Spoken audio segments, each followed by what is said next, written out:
Vivez un moment d'émotion devant votre programme avec XXL Maison, mobilier design et décoration. On connaît Emmanuel Petit pour son but en finale de la Coupe du Monde 98, mais derrière le joueur de légende, il y a un homme, un humaniste en quête toujours d'équilibre, marqué par des drames intimes et des relations compliquées. Aujourd'hui, dans Destin de femme, eh bien, Emmanuel Petit accepte de revenir ce qu'il a façonné au plus profond. Emmanuel, bonjour. Bonjour Val. Merci à toi. Je t'en prie. Aujourd'hui, bon, ça, vous voyez tous les deux. Non, voilà, mais c'est Destin de femme, tu veux que je détache mes cheveux Moi, j'aimerais bien. Non, jamais de la vie, non. On a toujours aimé tes cheveux, on se rappelle de toi et ta queue de Dans cheval. tes rêves. Dans mes rêves. Ça commence bien. Alors, on va pas le cacher à nos téléspectateurs, on se connaît bien, donc on va dire depuis longtemps, ouais. Et puis, on va parler de choses, moi, qui me sont chères, que j'ai envie que les gens connaissent à ton sujet, notamment ton enfance. Est-ce que tu peux me raconter où tu es né et dans quel genre de famille, en fait, ça a évolué? Famille modeste. Mon père était directeur d'une entreprise. Alors, je ne saurais pas te dire quel genre d'entreprise, mais ça s'appelait l'entreprise Garçonnet. J'ai grandi, je suis né à Dieppe, en Seine-Maritime, au bord de mer. Et j'ai vécu toute mon enfance à Saint-Nicolas-des-Ramonts, qui est à quelques kilomètres de Dieppe, avec mes deux frères. Donc voilà, jusqu'à l'âge de 13 ans, où je suis parti dans le sud à l'Est Monaco. Ouais. Et ta famille habite toujours là-bas? Ma famille a déménagé, mais à un village qui est juste à côté, donc à Arques-la-Bataille. Mon frère David habite juste à côté de mes parents, qui ont déménagé très récemment. Arques-la-Bataille étant le club lequel j'ai commencé quand j'étais jeune. J'ai fait mes premières classes en tant que footballeur à Arques-la-Bataille. Oui. Ouais. Quel genre d'enfant t'étais quand t'étais petit? Bagarreur. Insupportable. Voleur. J'avais tous les traits d'un bon gamin, en fait. Bah oui, il fallait vivre sa jeunesse pour se découvrir. Donc j'aimais le risque, j'aimais l'aventure. Même si j'étais dans un bled entouré de champs de maïs et de forêts. Et d'une scierie également. Donc j'ai passé mon temps à rêver avec les posters dans ma chambre, notamment les idoles du football, entre autres. Qui, par exemple? Il y avait de tout. Ça pouvait passer de Platini à Rummenigge, à Beckenbauer, à Pelé, Maradona, tous ces joueurs-là qui ont peuplé mon imaginaire lorsque j'étais gamin. Et puis aussi les livres, les bandes dessinées, que ce soit Raon, Tintin. Je me rappelle plus la bande dessinée sur le football, mais je crois que c'est Oliver, il me semble, quelque chose comme ça. Oliver, ça. Puis le coup de classe de Raon, enfin les Panini aussi, les billes aussi, enfin on n'avait pas les smartphones. Nous, à notre époque, il fallait inventer des jeux. Donc je passais mon temps aussi à jouer au football à l'extérieur, dans la cour intérieure, ou même à la récréation, ou même dans les rues. Il n'y avait pas le nombre de voitures incalculable aujourd'hui, donc on faisait des matchs improvisés. Donc j'étais un enfant, on va dire, très turbulent. Avec un caractère bien trempé. Bien trempé. Je me bagarrais pas quasiment tous les jours, mais c'était presque le cas, puisqu'il fallait traverser un camp où il y avait des forains qui étaient à côté de l'école. Et mon ami intime de l'époque, Dieu a son âme, puisqu'il est décédé depuis, il s'est suicidé, Olivier Fermand, était un petit peu... il était pris à partie tous les jours par ces gens-là. Donc, au bout d'un moment, je me suis mis entre eux et lui, et il a fallu que je me batte. Et comme à chaque fois, je me relevais, donc ils en ont eu marre, ils ont arrêté, en fait, de me casser les pieds. Ouais. On en parle de l'épisode de la boulangerie avec ta mère? Ma mère, ça, c'est juste un épisode, hein, parce que le nombre de fois où j'ai volé avec mon frère et des amis, on avait 2 caches, une dans une forêt et une dans une cabane. Et on était des jeunes délinquants. Heureusement qu'on a vécu dans une campagne, parce que imagine si on avait fait ça dans une grande métropole, les tentations aussi, les rencontres que tu peux faire. Je pense pas que mon destin aurait été le même. Mais fort heureusement pour moi, il y a eu un événement qui a été... il y a eu 2 événements en fait qui ont changé ma vie. Quand là tu me parles de la boulangerie, quand ma mère est en train de commander du pain et quelques pâtisseries, et moi, pendant qu'elle était en train de discuter avec le boulanger, moi j'étais en train de voler. Et en fait, c'est un passant qui m'a surpris. Tu rigoles aujourd'hui, mais sur ouais, le moment, non, mais... sur le moment, c'était pas drôle, hein. Je me rappelle surtout de l'assiette que ma mère m'a cassée sur la tête après ça. À l'époque, c'était, je sais pas si toi t'as connu ça, mais nous on a connu le martinet et la ceinture. Même à l'école, des fois les profs pouvaient se permettre aussi d'avoir certains gestes. Donc on est quand même très très éloigné de ce qui peut se passer aujourd'hui, et tant mieux d'ailleurs. Mais le nombre de fois on a écumé, on a coupé les lianes en cuir des martinets. Donc ça c'était le premier épisode, mais il y a eu aussi l'épisode de la gendarmerie qui est venu me chercher au collège en plein cours parce qu'on avait volé la paye d'une entreprise. À l'époque il y avait. T'avais tout dépensé en plus. Oui, nous on craquait en plus en flipper, baby-foot, on a acheté des conneries et on s'est fait repérer comme ça. Tu lui as donné du fil en retard dans ta mère quand même? Ben ils étaient désespérés en fait. Ils se demandaient s'il fallait pas m'envoyer dans un pensionnat. À la dure, à l'époque c'était des pensionnats à la dure, pour me forger, pour essayer de me soumettre. Et c'était pour moi c'était peine perdue parce que comme j'étais bagarreur et que j'aimais ça, tu m'envoies dans un internat, je vais me radicaliser encore plus en fait. Ouais. Et c'est le foot qui t'a sauvé? C'est le foot qui m'a sauvé, véritablement. C'était les valeurs du foot qui te plaisaient? Alors les valeurs du foot, je ne sais pas. En tout cas, c'est à chaque fois que j'allais à Arc-la-Bataille, j'ai commencé dès le plus jeune âge. J'ai fait donc poussin, pupille, minime et compagnie. Et c'était pour moi une deuxième famille. Je me rappellerai toujours. Il s'appelait Gérard. Le président, il était handicapé. Et tous les entraîneurs, tous les bénévoles du club étaient tellement super avec nous. C'était une deuxième famille en fait. Moi, je n'avais qu'une impatience, en fait, c'était d'aller jouer au football. Oui. Parce qu'en fait, je pouvais être moi-même sur un terrain de foot. Oui, mais alors tu étais la terreur sur les... Aussi, mais dans le bon sens du terme. Dans le bon sens peur aux équipes adverses. Ouais, on portait souvent des réserves contre moi parce qu'on pensait que je montais sur mon âge. J'étais déjà en avance sur ma génération, en taille, dans la morphologie, mais également dans le talent. Donc, je faisais souvent... des petits papiers régionaux. Des fois, ça m'arrivait aussi de passer au niveau de la FR3 Normandie. Et on gagnait toujours les tournois. On était engagés, également tous les championnats. Donc, c'est tout naturellement. À l'époque, il n'y avait pas le scouting d'aujourd'hui des clubs professionnels, le maillage. Donc, c'était quand même très difficile de se faire connaître. Heureusement qu'il y avait la Coupe nationale avec la sélection de Normandie. On a fait la Coupe nationale où tous les départements étaient réunis pendant l'Euro 84 et on est allé en finale contre le Rhône-Alpes, enlever le rideau du match. Il me semble que c'était France, je sais pas dire France-Espagne, non, il y avait un match en fait, c'était demi-finale. Oui, et on a perdu ce match 4-1. Et suite à ce match-là, il y a plein de clubs professionnels qui développaient les centres de formation. Il y avait la professionnalisation du foot français. Et beaucoup de clubs sont venus toquer à la porte de mes parents. Et tu as choisi lequel? J'ai choisi Monaco. Pourquoi? Grande dame du HAC, du Havre et du FC Rouen, qui était en Ligue en Division 1 à l'époque. Pourquoi? Parce que comme j'étais un piètre, je veux dire, un élève médiocre, en fait, je ne faisais que le strict minimum à l'école. Je m'ennuyais terriblement à l'école. Je passais mon temps à regarder à travers les vitres. Et je m'imaginais en train de jouer au football à l'extérieur. En fait, je m'imaginais en train de m'évader, en train de découvrir le monde. Je trouvais que ma région je me sentais à l'étroit en fait. J'avais des rêves de grandeur. Le foot m'a permis de rêver à ce niveau-là. Donc j'ai choisi l'AS Monaco pour la simple bonne raison, pour deux choses.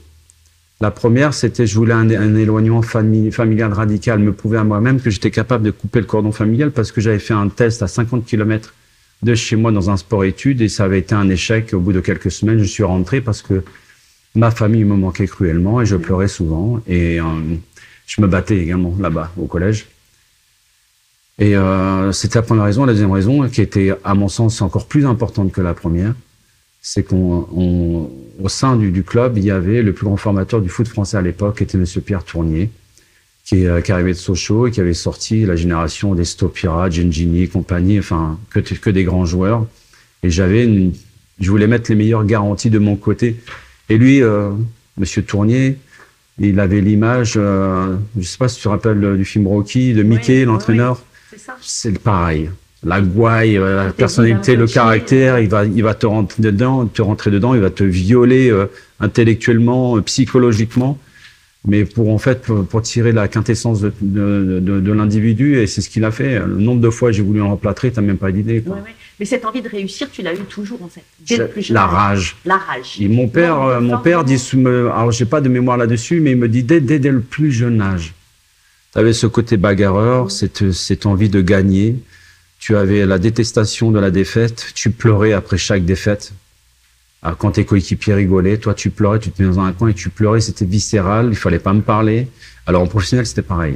Quand je perdais un match, que j'avais le sentiment de ne pas avoir bien joué, il fallait pas me parler. La nuit, je ne dormais pas, j'avais mal au ventre, je pouvais pas manger, j'avais du mal à dormir.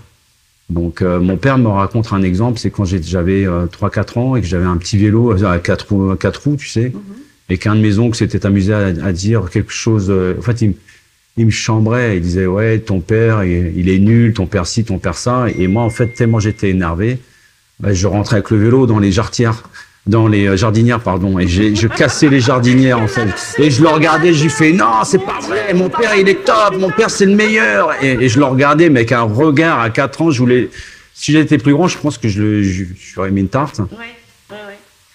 Moi ce que je voudrais savoir quand même, c'est qu'est-ce qui t'a donné envie de te dépasser et partir à la conquête de ton rêve, parce qu'on en a tous des rêves. Toi, t'as jamais lâché de commencer. J'ai toujours su au fond de moi-même que mon désir, c'était d'être professionnel, un joueur de football professionnel. D'ailleurs, ma prof de français à l'école, à Saint-Nicolas d'Alermont, à l'époque, quand elle avait posé cette question à toute la classe, et que moi j'avais répondu, elle s'appelait Madame Écrepont. Je l'avais comparé dans mon premier livre à Madame Folcoche d'Hervé Bazin, Vipère au point. Elle avait très très mal pris, elle voulait porter plainte contre moi. En fait, elle me faisait peur, cette femme. Et, elle avait des longs doigts avec des longs ongles, avec des bracelets, puis elle faisait toujours comme ça sur le bureau et tout. Et j'en ai encore des souvenirs, ça. Une femme qui t'a terrorisé. Ouais.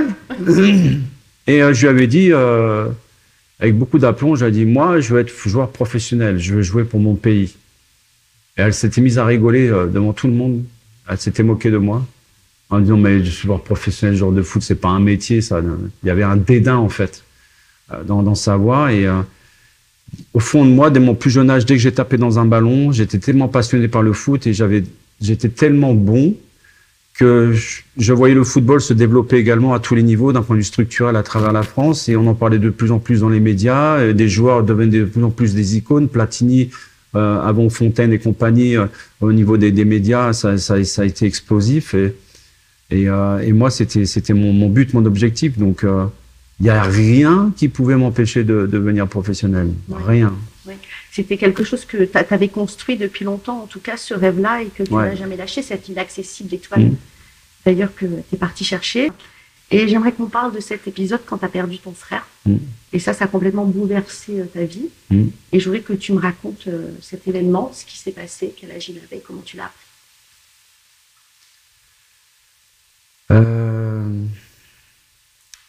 J'étais au centre de formation de l'AS Monaco. J'avais 17 ans, je venais de perdre à la fois, avant de partir de Monaco, mon meilleur ami Olivier Fermand qui s'était pendu. Il était dépressif, ton meilleur ami? Il avait connu des gros soucis familiaux et je m'en suis toujours voulu parce que j'étais son meilleur ami, on avait fait les 400 coups ensemble, mais en fait, il me disait jamais rien, il me cachait tout. Donc, première personne. Et je m'en suis voulu, j'ai culpabilisé, t'as même pas idée à quel point. J'aurais dû le voir. Mais voilà, on peut pas revenir en arrière. Et mon grand-père aussi. Et mon frère, par la suite, qui est arrivé, donc j'avais 17 ans. Et je commençais déjà à jouer avec les pros, mais j'étais pas professionnel encore. Et cet événement a été terrible, en fait, parce que j'ai considéré ça comme un signe divin. Mon frère est mort sur un terrain de foot, devant mon autre frère David. Mes parents, exceptionnellement, étaient avec moi à Monaco, chez un ami, ce jour-là, alors qu'ils descendaient quasiment jamais me voir. Et on a appris ça par téléphone. Le téléphone a retenti chez mon ami, on n'avait pas encore les portables à cette époque. Et Quand mon père a pris le téléphone, c'est la première fois que je voyais mon père pleurer et se taper la tête contre un mur en répétant, il répétait sans cesse c'est pas possible, c'est pas possible, c'est pas possible. Moi, tout de suite, j'ai senti qu'il y avait quelque chose de grave qui concernait mes frères. Ma mère, tout de suite, a paniqué. Et j'ai en mémoire encore chaque seconde de ces moments-là, quoi. Ça restera gravé jamais dans ma vie. Et donc, effectivement, on a appris la mort d'Olivier sur un terrain de foot. On ne connaissait pas encore les détails, mais on nous avait dit qu'il avait reçu un choc à la tête et qu'il était tombé quelques minutes après, qu'il avait fait une rupture d'anévrisme et qu'il était mort dans l'ambulance. Sa future femme, fiancée, qui était au bord du terrain, a assisté à la scène. Mon frère, qui était sur le terrain, a assisté à la scène. David. Ouais. Et moi, j'ai vécu ça comme un signe divin. Et en fait, à partir de ce moment-là, ma vie a basculé, en fait. Parce que je me suis dit, il est mort sur un terrain de foot, c'est pas un hasard. Au moment où je passe professionnel, en plus, c'est pas un hasard non plus. Au moment où mes parents viennent me voir à Monaco alors qu'ils se déplacent jamais, c'est pas un hasard. Tout était réuni, en fait, pour me mettre un poids sur les épaules. Comme s'il fallait que je redonne un peu de fierté, d'amour et de joie dans ma famille. C'est pour ça que quand on a gagné la Coupe du Monde, à chaque match que j'ai joué, dès ce moment-là, à chaque fois, je faisais le même rituel dans le vestiaire, j'avais les mêmes pensées, je faisais les mêmes gestes sur les terrains avant le coup d'envoi. J'étais en mission, en fait. C'était une extra motivation, le facteur X, comme on dit. Ça m'a suivi pendant toute ma carrière et pendant le mondial, puisque j'avais fait un rêve prémonitoire quand j'étais jeune. Et je l'avais dit dans la presse au tout début de ma carrière. Et c'est pas qu'on m'avait souri au nez, mais presque. J'avais dit que la France organiserait un jour la Coupe du Monde ici en France, oui. Et on gagnerait la Coupe du Monde 2-0. Il y a tout un tas en fait de cheminements qui font que je dis souvent que les choses n'arrivent pas par hasard, qu'il faut savoir provoquer les choses, et que des fois on a besoin d'avoir une aide extérieure. Et j'ai transformé en fait cette terrible tragédie en un formidable outil, moyen de motivation en fait. Mais est-ce que cet épisode, ça a modifié finalement pour toujours ta manière de vivre tes émotions, tes attachements? J'arrive toujours pas à me faire au monde. Moi, je pense que je viens d'une autre époque, une époque révolue. J'ai beaucoup de mal, j'ai toujours eu beaucoup de mal à vivre, à être en adéquation avec mon époque, ce depuis mon enfance. Partout où je vais, à chaque fois que je rencontre des gens qui commencent à entrer dans mon intimité, à chaque fois, ils disent toujours la même chose. Manu, toi, t'es différent. Manu, toi, t'es particulier. Manu, toi, t'es pas comme les autres. Je sais pas ce que ça veut dire. Et au bout d'un moment, ça commence sérieusement à me gonfler parce que je me dis, je fais rien pour être différent. En fait, je suis juste moi-même. Peut-être c'est ça la différence. C'est que je m'invente pas un rôle. Dans un monde où on est en permanence dicté par l'image, moi, je vais pas faire un rôle pour que les gens m'aiment. Je m'en fous de savoir que les gens m'aiment. C'est pas arrogant, c'est pas méchant ce que je te dis. C'est juste que j'ai envie d'être moi-même. J'ai juste envie de dire aux gens, foutez-moi la paix, quoi. J'emmerde personne, venez pas me faire chier, quoi. Excusez-moi de parler comme ça, mais... Pourquoi tu trouves que le monde, justement... Mais il est relou, le monde. Mais bien sûr, c'est de la soumission à tous les niveaux. Surtout avec l'avènement des réseaux sociaux, aujourd'hui. On a une armée numérique. Pendant des années, tu as refusé les réseaux sociaux. On a une armée numérique de pénagouères qui n'ont jamais rien fait dans leur vie et qui te dictent ta façon de penser et d'être aujourd'hui.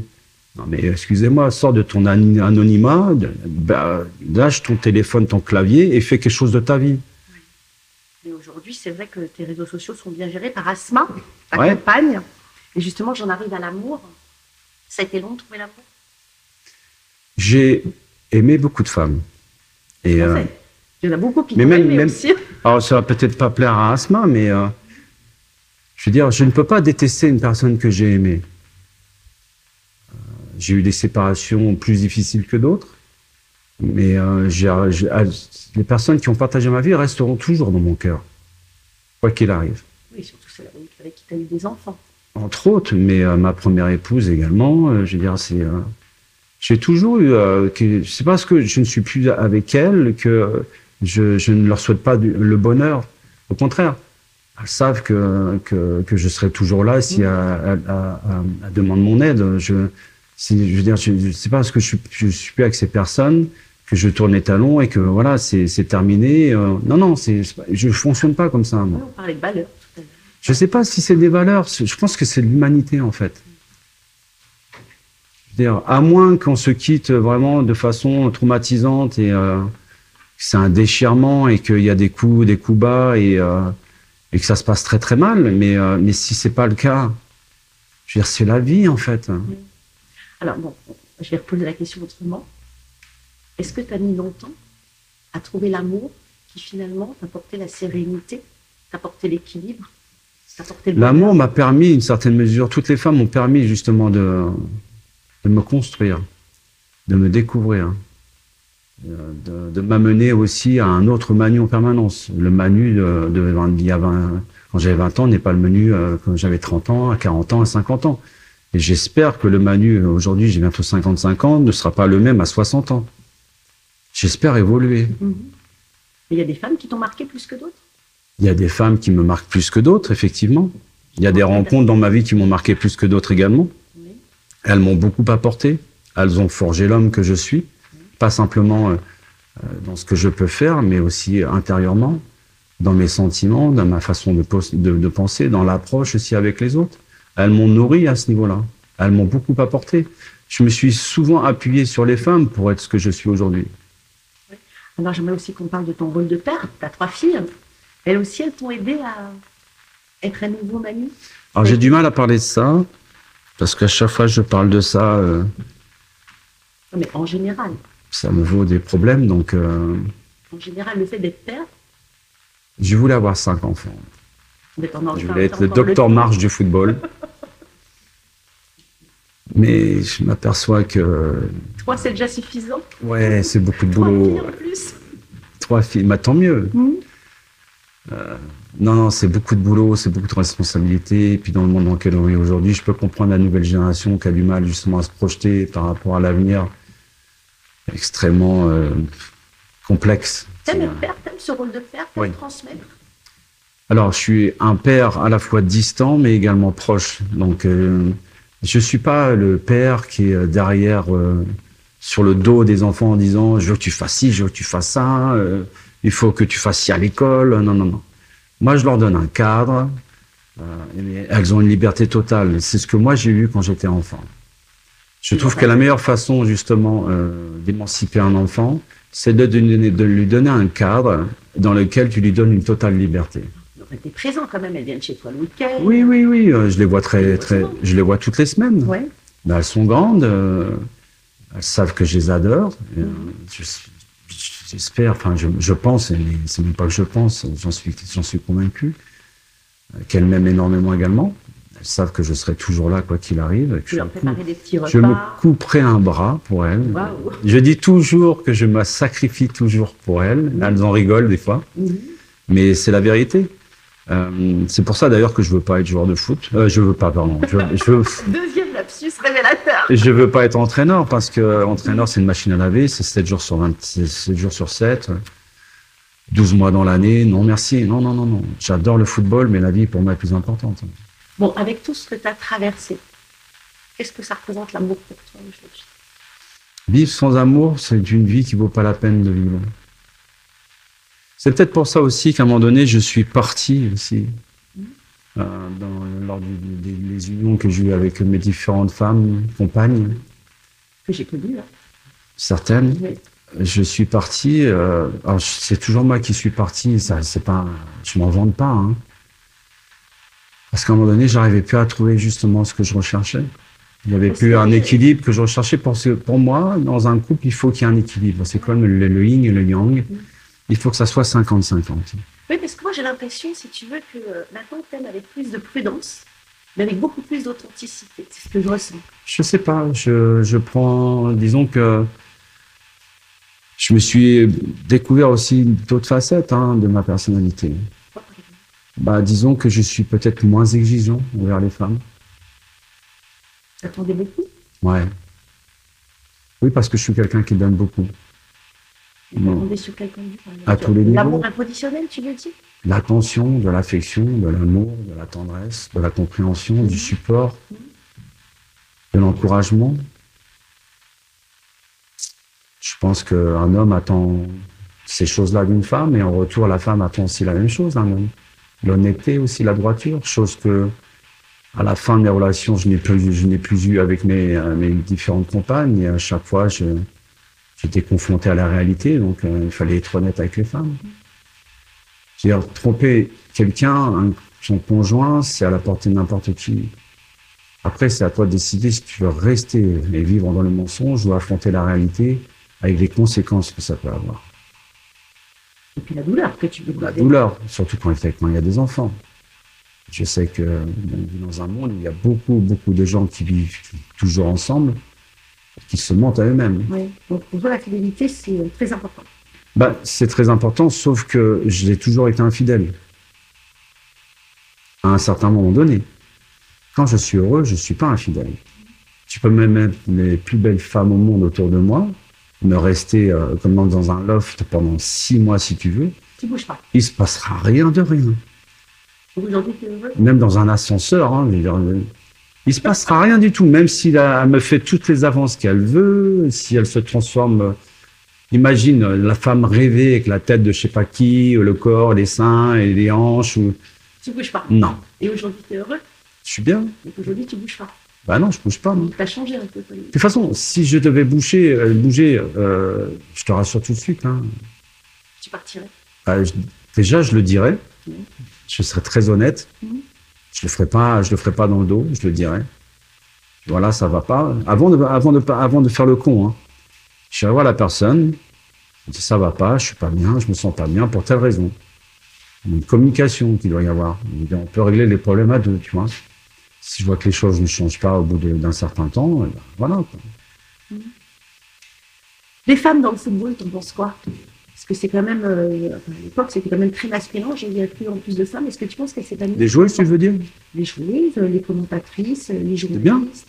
C'est bien. C'est bien. Tu penses qu'elles sont respectées aujourd'hui? Elles sont mieux respectées. Ouais. Maintenant, il y a encore un gros chemin à faire. Oui, parce qu'il y a une différence de salaire quand même entre les footballeurs et les footballeurs. Alors Val, on va pas rentrer sur ce sujet-là parce qu'on va pas être d'accord. Ah. Ben non, je suis désolé, avec tout le respect que j'ai pour les joueuses de foot, c'est pas le même spectacle que les hommes, on va être honnête. C'est pas le même sport. C'est pas le même sport et pourtant on fait le même sport, mais c'est pas le même spectacle. Elles ont fait énormément de progrès. Moi, j'ai découvert le développement du foot féminin à ses débuts, il y a plus de 30 ans, avec l'AS Monaco, les féminines. Et je trouve qu'elles ont fait un progrès incroyable, qu'il y a eu énormément de progrès à bien des niveaux. Et tant mieux. Et quand j'ai encore regardé récemment les matchs de Champions League des joueuses féminines, j'ai vu des joueuses qui étaient intéressantes. Il y avait beaucoup de techniques, c'est vrai qu'il y a des joueurs qui ont oui, hommes, mais il faut qu'elles progressent encore plus pour rendre leur spectacle vendable, ouais. Qu'il soit bankable. Mais toi, par exemple, si ta fille te disait, moi je vais être joueuse de foot professionnelle, tu dirais. Ça ne dérange pas. Ben oui. Pourquoi je l'interdirais si c'est, parce que c'est un monde qui est particulier quand même. Bon, mais ça m'est égal. Moi, si ma fille me dit, moi je veux faire ça, mais je ferai tout pour l'aider à. Vas-y, si c'est ce que tu as aussi. À quoi tu rêves? Tu l'inciterais, tu dirais que c'est pas mal. Mais je la supporterai. À chaque fois que mes filles sont venues me voir en me disant, papa, je veux faire ci, je veux faire ça, j'étais à fond derrière elles. Et puis après, si ça dure 3 mois, 6 mois, 1 an, 2 ans, c'est pas grave. Qui je suis, moi, pour leur dire, non, ne fais pas ci, ne fais pas ça. Si toi, tu as envie de le faire, c'est ta vie. C'est parce que je suis son père, j'ai des responsabilités à ce niveau-là. Je suis responsable quelque part de son éducation, mais pas des choix qu'elle va faire dans sa vie. Et si elle voulait se marier avec un joueur de foot, c'est pareil? Je la mettrais quand même en garde sur certaines choses. Déjà, j'irai voir le joueur de foot et je regarderai un petit peu la personnalité du gars pour voir s'il a la tête sur les épaules. Ah, dis donc. Et s'il a quelque chose dans le ciboulot. Donc il y en a beaucoup qui vont dans le ciboulot. Non, c'est pas qu'ils ont un ciboulot, c'est qu'ils vivent, surtout les joueurs aujourd'hui, ils vivent dans un monde qui est constamment épié, avec les réseaux sociaux, c'est démultiplié. Nous, on a eu cette chance de vivre un petit peu dans l'inconnu. On avait la possibilité de vivre une vie publique, même si on était constamment sollicité dans la rue. Il n'y avait pas ces agressions, cette violence portable, ces mobiles partout, ouais. qui sont dans l'intimité de tout le monde. fatigant ce truc. Vous avez du mal avec ça. Moi, j'ai beaucoup de mal avec ça. C'est pour ça d'ailleurs que j'ai Instagram depuis 1 an. C'est pas moi qui le gère. J'ai même pas l'application sur mon portable. Je sais même pas comment on fait pour aller sur Instagram.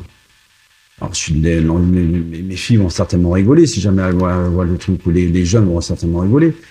Mais c'est pas un truc qui m'intéresse, en fait. Ça m'intéresse pas, moi, ça. Oui, ça fait comme l'ancienne génération de dire ça. Non, ça m'intéresse pas, dans le sens où, pour moi, je trouve que c'est un formidable outil pour mettre les gens en connexion. Je trouve qu'en fait, il a été travesti, en fait, ce moyen de communication. Aujourd'hui. Tu dis attention aux dérives. Aujourd'hui, je vois essentiellement que des dérives. Tu deviens acteur, producteur, réalisateur de ta propre vie. Tu vis avec un écran en permanence, de façon virtuelle, face à la réalité. Je regardais encore les célébrations sur les Champs-Élysées et le Parc des Princes. J'étais présent, moi, pour le travail. J'ai fait 2 vidéos, c'est tout, basta. Sur toutes les heures il y a eu, j'ai fait que 2 vidéos. Je voulais regarder, en fait. Oui. Je voulais m'imprégner avec ma rétine. Je voulais avoir ce souvenir. Je voulais pas qu'il y ait une interface, en fait. Et c'était que des milliers et des milliers et des milliers de téléphones, des bras tendus en l'air. Et les gens, en fait, regardaient leur portable et ils ne regardaient même pas ce qui se passait devant eux, en fait. Oui, mais c'est ça. Il y a une manque d'interaction avec le monde. Je trouve ça dangereux, en fait. C'est un filtre en permanence que tu mets entre toi et la vie réelle. Oui, c'est ça. Tu n'avais pas en 98, quand vous étiez avec vos copains joueurs, vous êtes tous restés copains, l'équipe de 98? On est à travers la 698, on se voit tous les ans. On doit se revoir mi-juillet au Z de chez Zizou à Aix pendant 3 jours. Justement, les rapports avec lui, ça va? Est-ce qu'il y avait des petites tensions quand vous étiez... Il y a eu des tensions. Moi, je suis parti pendant 15 ans de l'association 98. Je me suis expliqué avec certains joueurs. Je suis revenu en 2018 parce que beaucoup de joueurs insistaient pour que je revienne. Et j'ai mis mon ego de côté. Et j'ai compris qu'en fait, j'ai mis du temps à le comprendre. Et j'ai compris que ce qu'on avait fait tous ensemble nous dépassait, en fait. C'est ça. Et il ne nous appartenait pas, en fait. Oui. Ça appartient à tout un peuple. La preuve, pendant que j'attendais de venir ici, je passais mon temps à faire des photos et des autographes en bas. Donc, bon, ça ne te dérange pas, ça? Mais pas du tout. Mais pas du tout. Parce que l'émotion qu'ont les gens à chaque fois quand ils viennent me voir, c'est comme là, le Paris Saint-Germain qui vient gagner la Champions League. Chaque supporter inconditionnel du PSG, les joueurs eux-mêmes, ça restera gravé dans leur mémoire à jamais, quoi. Ça va les unir à jamais. Nous, ce qu'on a fait en 98, ça a dépassé le cadre du sport parce que ça a touché tout un peuple. C'est ça, c'était toute la France. Et c'est ça que je trouve qui est beau dans le sport, c'est qu'on arrive justement à toucher le cœur des gens. C'est ce que disait Russell Crowe dans Gladiator, tu sais, quand il demande la liberté à son maître, quand il est esclave, il lui dit « qu'est-ce qu'il faut que je fasse ?» Et il lui répond simplement « gagne le cœur du public ». C'est ça, en fait. Si tu veux t'affranchir des médias, de tout le monde, de toute pression, gagne le cœur du public. Cette équipe 98 qui a bien changé, d'ailleurs, aussi bien personnellement, il y en a quand même qui ont eu des super retours de médailles, qui ont divorcé. C'est vrai que les femmes n'ont pas vraiment suivi tout ça. Non, mais c'est vrai. Bon. Je crois qu'il y a un énorme collège, un lycée en face, là.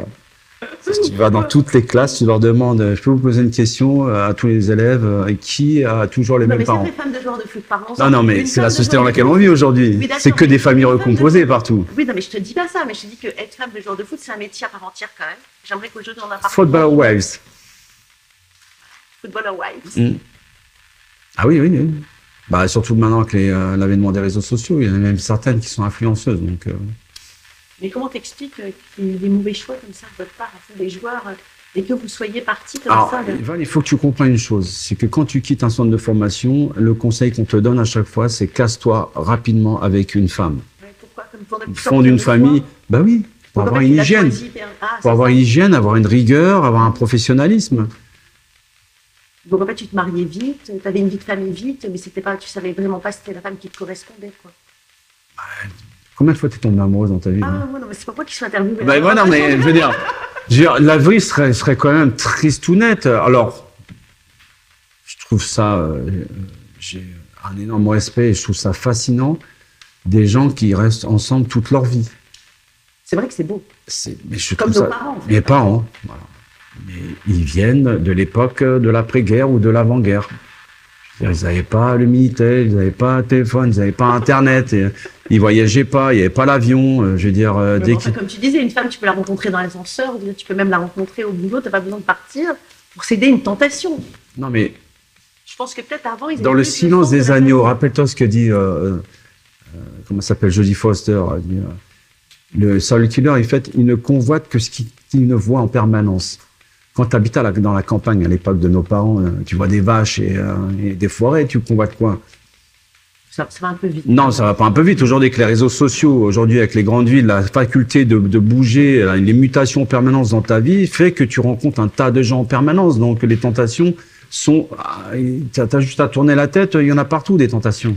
Moi, je pense que tu es très équilibré aujourd'hui et qu'une femme comme Asma, aurais-tu peut-être la trouver beaucoup plus tôt parce que peut-être que ça t'aurait évité finalement... peut-être que si j'avais rencontré Asma plus tôt, peut-être que ça serait mal passé aussi, hein, parce que peut-être que Asma, 20 ans plus tôt, alors ça peut-être pas la Asma d'aujourd'hui aussi. Donc j'ai mûri, je pense qu'elle est aussi de son côté. Donc aujourd'hui, comment tu vois la vie? Tu penses que tu es la même personne qu'il y a 20 ans, à 25 ans, tu as les mêmes désirs? Je pense que fondamentalement, on a les mêmes valeurs, et puis on s'adapte à la personne avec qui on est. Et c'est vrai qu'il y a des personnes qui... Pardon, c'est moi qui suis interviewée. Je pense qu'il y a des personnes qui nous font du bien, et puis d'autres qui nous en font pas. Et que c'est difficile de tomber sur la bonne personne. Alors, et quand on la trouve, je trouve que c'est merveilleux quand même. Ça, c'est une chose que la vie m'a apprise. J'ai été tellement gentil et généreux dans ma vie avec beaucoup, beaucoup, beaucoup de gens. J'ai fermé les yeux sur beaucoup de choses pendant très longtemps. Aujourd'hui, la vie m'a appris ça en fait. À être moins gentil, à faire ça, je crois pas. Le ménage autour de faire le ménage, oui. Faire le ménage autour de moi. Mais moins gentil, c'est pas possible. En fait. Tu peux pas changer ce que tu es au fond. Je suis moins naïf en fait. Voilà. Oui. Même si foncièrement, au fond de moi, je suis quelqu'un quand même de gentil. Mais je suis comme le docteur Banner, tu vois, avec Hulk. Le docteur Banner est très très gentil, mais il faut pas le prendre pour un con très longtemps non plus, parce que sinon tu vas avoir Hulk.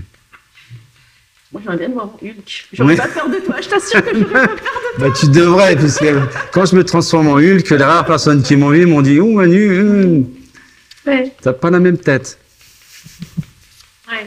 Comment tu vois la vie de couple aujourd'hui? Chacun chez soi et tout le monde est content. C'est ça le secret? Non, je dirais qu'avec l'âge, avec le temps, je deviens beaucoup plus exigeant à ce niveau-là. Je tiens à mon espace privé. C'est important. Oui. De se retrouver. Je tiens. Après, c'est un coût aussi, hein, surtout quand tu habites dans des grandes villes. Hein, il faut avoir les moyens aussi de ses ambitions et de ses désirs. Mais si tu as la possibilité de le faire, moi, c'est mon avis. Hein. Après, je pense qu'il y a plein de gens qui ne partagent pas cet avis-là. Je pense que l'homme et la femme ne sont pas faits pour rester sous le même toit. Ah bon? Je pense que peut-être que s'ils sont sous le même toit, il faut que chacun ait son espace privé.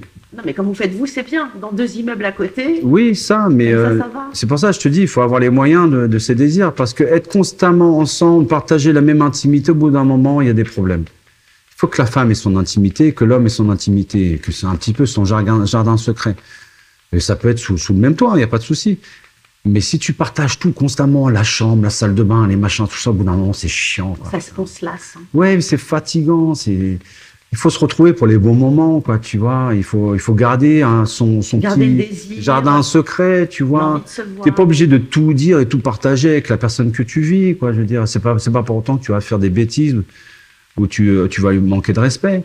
C'est juste que je crois que foncièrement, chaque être humain a besoin de se retrouver aussi, d'avoir du temps pour soi. Non, c'est con ce que je dis. Ah non, moi je pense que tu as complètement raison et je pense que oui, effectivement, surtout dans les familles recomposées. Il n'y a que des femmes, donc. Il n'y a que. Manu, on demande à Asma de nous rejoindre de manière exceptionnelle. Moi, j'aimerais bien quand même qu'on rencontre Asma parce que c'est quelqu'un qui est très discrète, qu'on ne voit jamais. Allez, tu viens. Oui, tu viens.